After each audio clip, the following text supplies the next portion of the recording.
Hi, this is Ryan Lorenz with Creative Assignment 1. And so basically what I've done is I've added the ability to edit and delete your threads or replies.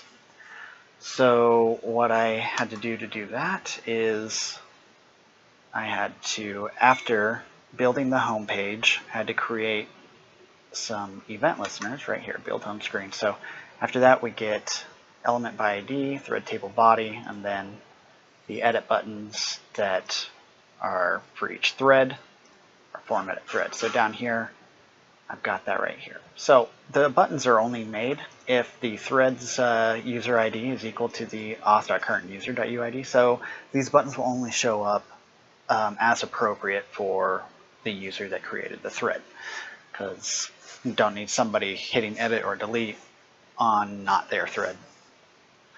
So basically, if it's the correct user for that thread, the delete and edit buttons will show up, and then that triggers a model to appear from the event listener up here for the edit button.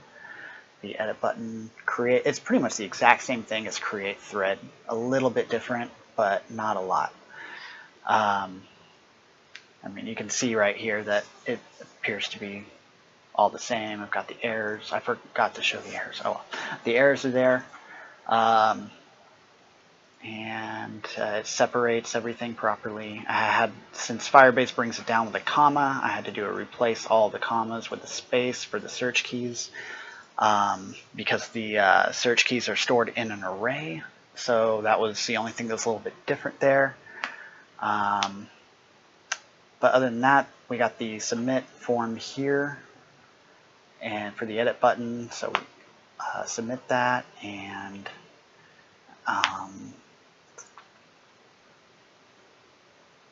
it looks the exact same almost. Then here's where we insert it back into the HTML, and this is the Firebase update.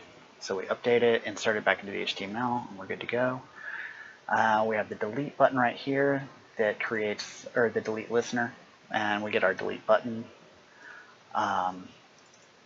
Of course, to disable whenever we click it, and it says wait while we're waiting for it to be deleted right here, and then it will change the HTML right here, and then we're good to go.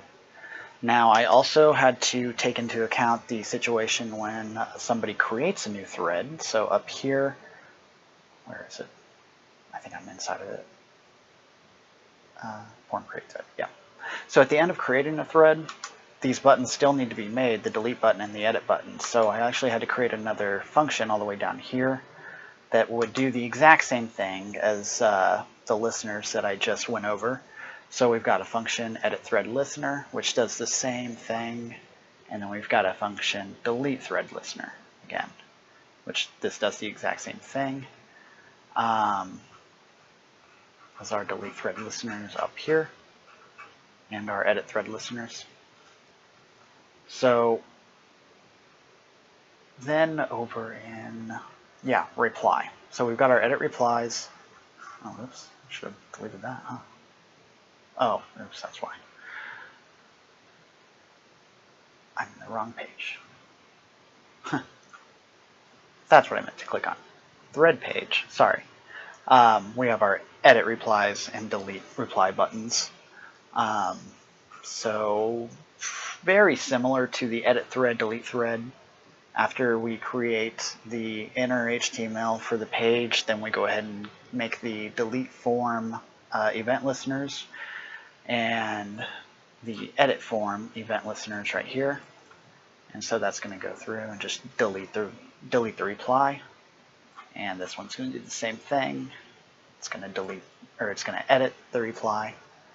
And again, down here, it's going to, right here, it checks the UID against the current user to make sure that we are only building these buttons for the appropriate user or for the appropriate reply.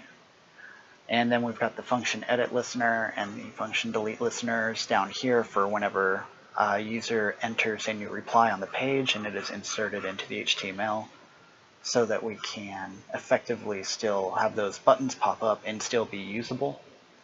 And those are called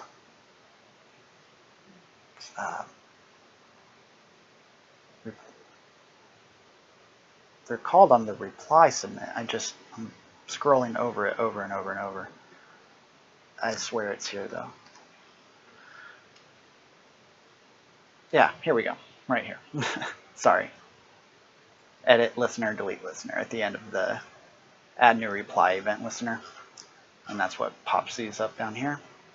And then on the search page, on the search page, we're also going to do the same thing. Whenever we search the threads, it's just going to, after it builds the home screen, then I'm pretty sure it's an exact copy from the home page, if I remember right, after everything. It's pretty much an exact copy, at least, for the code to handle the edit and delete buttons for the threads that appear from your search. And that does not require a function down here because you will not be creating a new thread on the search page. You only search for threads. So if a user wants to search for a thread that they've created because they want to edit it or delete it, they can, and it will work just fine. And that is my code review for Creative Assignment 1. Thank you.